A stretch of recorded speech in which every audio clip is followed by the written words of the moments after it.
Hi INFJs and autistic INFJs. Today we're going to have a chat about procrastination and INFJs. This is a huge topic. So we're not going to unpack all of it, but today I want to talk about why we do it, explain a little bit of why we do it, how it impacts our lives, and tips on how to break it. I have 5 tips to share with you on how to stop procrastinating. Because once we start, it's really hard to stop, and I'm going to explain why. So if you're new to my channel, welcome. My name's Trina Brennell. I am an INFJ, and I am also autistic.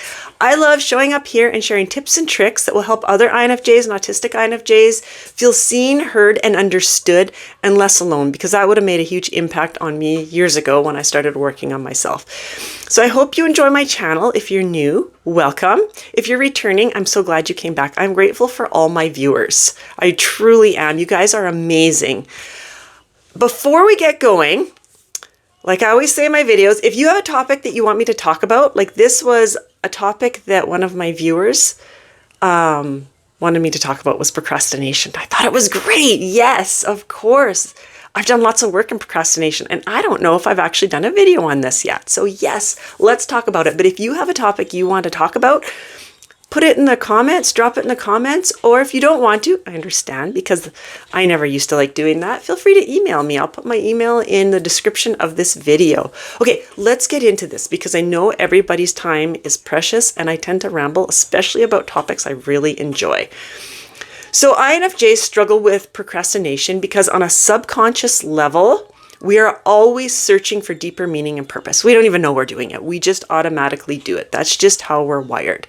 So the little tasks that we find mundane or pointless, we'll put off, right? We don't like it because it's not giving us enough purpose. So we'll just put it off, and it's a waste of our time. That's how I feel. It's a waste of time, like washing the floor. I did a shorter video, a YouTube short on this topic, and that's what I used as an example, is washing my floor. But housework in general for me is this, because it's just going to get dirty. I have kids and I have dogs. It's just going to get dirty again. So what is the point of this, right? Of housework? So it drives me nuts because I don't see the purpose or the meaning. I'll get into how we can fix that in just a second.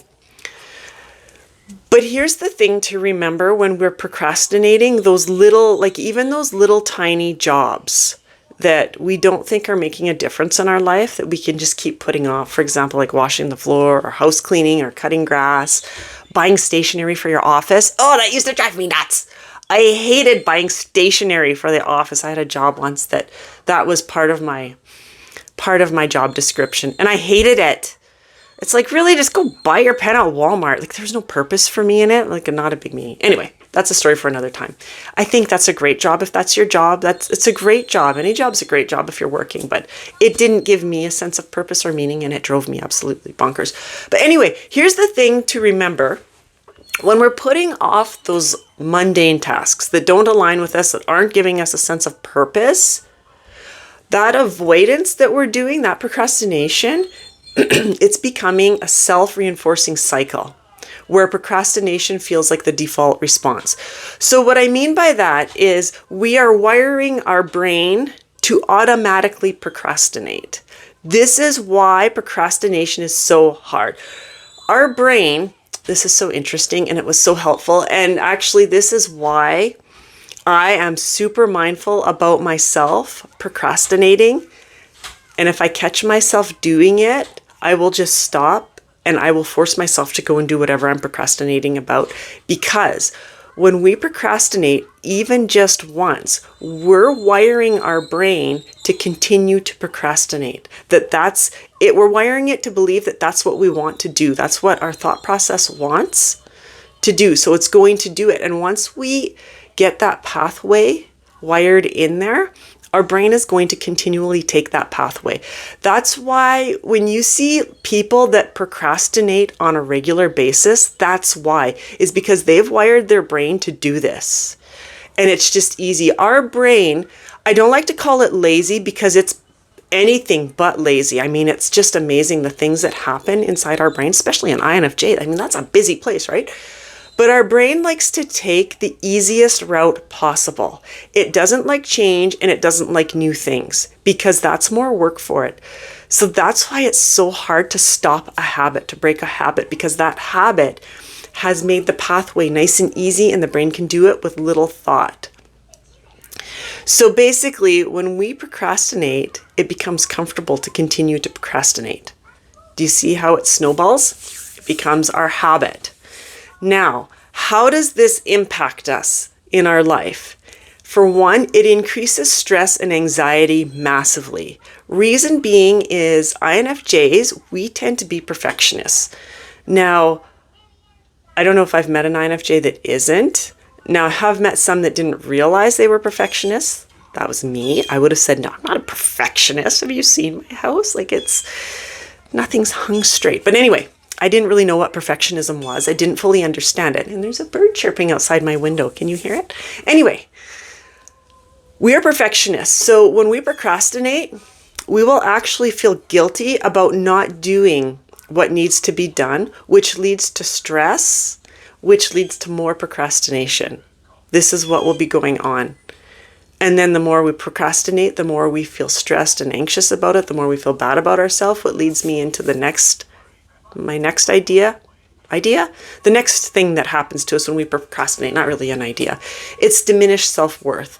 Now, this happens on a subconscious level, so we don't realize it's happening until we've hit rock bottom and we feel so worthless that we have a hard time doing anything in life. I know, I've been there. I couldn't even look in the mirror.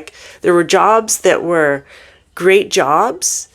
They were great jobs. I don't want to bash any job because every job is great. But like, for example, there was one job at our local dump where I just simply would have had to run the scale to weigh garbage. I wouldn't even apply for it because I didn't think that I was worthy enough.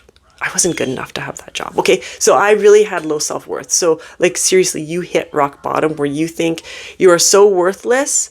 Guys, you know what? I thought I was so worthless that I would feel guilty when people would buy me Christmas presents because it was a waste of money. Why would they waste their money on a gift for me or take me out for supper, buy me a meal?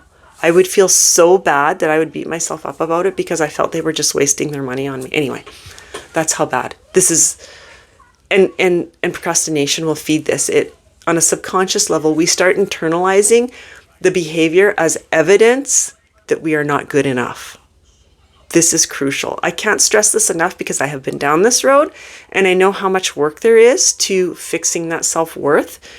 It's a lot of work, but it's worth it. Okay. If you need help with that, reach out to me because I've got some great tips on how to do it a little quicker. Okay. But it won't happen overnight. Anyway, I'm not going to go down that road because that's a huge, huge other topic. So, I'm just reading my notes where I'm at. Oh, strained relationships. It impacts our relationships when we're constantly procrastinating. We miss opportunities for growth, especially for INFJs who are entrepreneurs, and many of us are. We have our own businesses. Many of us work from home with our own business. There are so many horrible, mundane tasks that I absolutely hate with my own business as an entrepreneur. I mean, I love what I do. Don't get me wrong, I love what I do, but there are quite a few little tasks, like building a website for one, that I hate. And I have to be very careful that I don't procrastinate with them because when I do that, I know I'm going to miss opportunities for growth, connection, whatever it may be, right?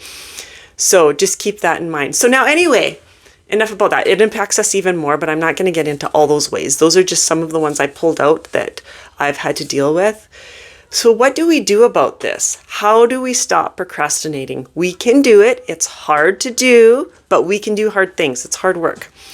First thing, I have 5 things I'm going to share with you. So number 1, for an INFJ to stop procrastinating is connect tasks to our values. Okay? So find a deeper meaning in a task. What I mean by that is, for example, housework. Washing the floor. Man, I hate it. It's just going to get dirty again, right? But I had to connect it to a deeper meaning of when I wash the floor, I am creating a clean environment that's going to support the well-being of me and my family. And I mean, that's huge, right? Supporting the well-being of me and my family, that's huge. So that's what worked for me. Find one that works for you. Attach it to something. Reframe it. Look at it different.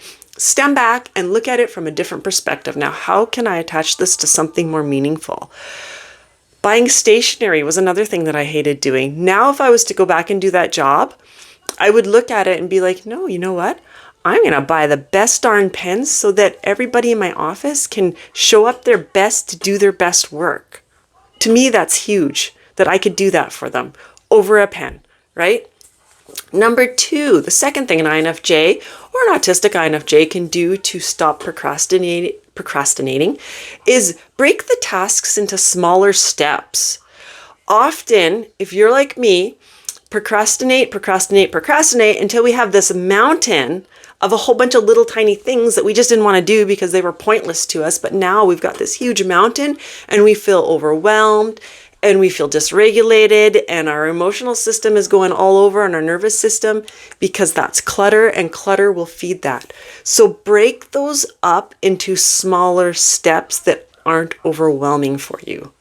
That's huge, right? When things get overwhelmed, just break it into smaller steps and start chipping away at that mountain, one small task after we've reframed it to something super cool that we feel good about. Then we're going to go and do it one little task at a time. Baby step it. That's okay. It's not a race to get them done. Just get them done. The third thing, and I do this every day, this has helped me immensely as an INFJ, is set intentions daily. Again, I do this every day because I will get into a space in my head where I know I have a whole bunch of things to do, and I will just think about all these things that I have to do. And in a day, it's like I'm just going around in a circle and I don't get anything done. So I sit down every morning and I make out my list of intentions for my day because I live very intentional, which I do highly recommend for an INFJ. I don't make a huge list. Like my list is very short. Today, my list has, what do I have on my list? Let me grab it here. 1, 2, 3, 4, 5, 6. 6 things on it. That's it. Those are my intentions that I want to get done today. Those are my priorities, okay? Check them off. I check them off, and I'm going to explain why in a few minutes. It's crucial to check them off.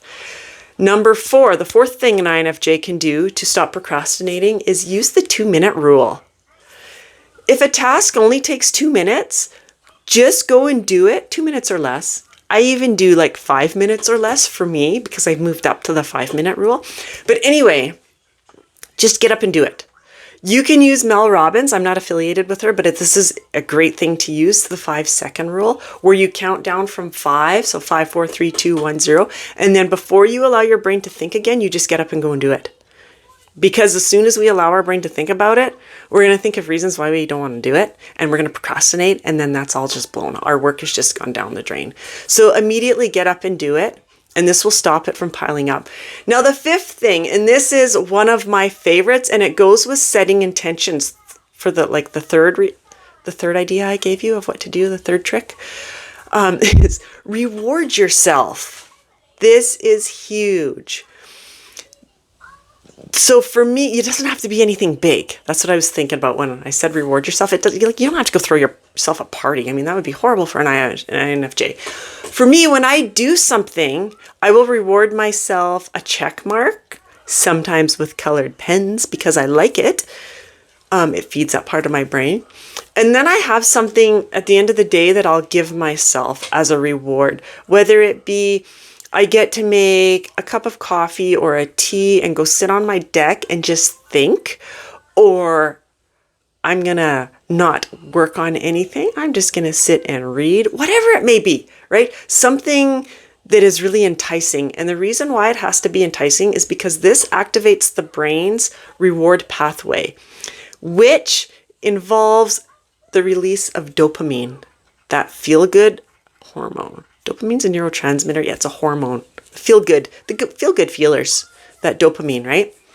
So not only do we feel awesome when we get dopamine releases, that's why I check it with like colored pens or just do a check mark, because that's going to start the release of the dopamine and my brain's going to be like, oh yeah, this is awesome. Here we go. So not only do we feel awesome, but this also reinforces the behavior that led to that reward. Remember I said procrastination becomes a habit? Habits are hard to break because the brain automatically does what's easy. This will help break that habit because it also likes the rewards, those dopamine hits, right? Like, ooh, that feels good. Yeah, let's do this. And it's going to continue doing that behavior that led to the reward. This will cause the positive loop or a new habit to form. It helps. If you want to read about habits, if you want something interesting to read about, because habits impact the biggest part of our life, we don't realize how habits impact our life and how many bad habits we actually adopt in our life. It could be, I'm not saying bad habits like smoking, but there's bad habits that will, like procrastination, which we don't even realize how much it impacts our life. Anyway, going on a big rant about that. The book, my favorite book on habits is called Atomic Habits by James Clear. I have read it more than once and I love it. It is so good and he gives so much value on how to break habits and adopt new ones, but also explains how our brain will like form habits and why they're so hard to break. He can explain it way better than me. But anyway, I do highly recommend that book. If you found this interesting and helpful, please like my video and I invite you to subscribe to my channel. The more likes and subscriptions I get helps me keep this channel going so I can keep showing up for you guys and giving you guys information and helping you feel seen, heard, and understood and less alone. Thank you so much for joining and I hope that you come back again because you never know what I'm going to share. I will see you again soon with another new video and remember you're worth it. You're worth it. No matter what you think or your brain thinks, you are worth it. Okay, I will see you again soon with another video. Take care for now. Bye.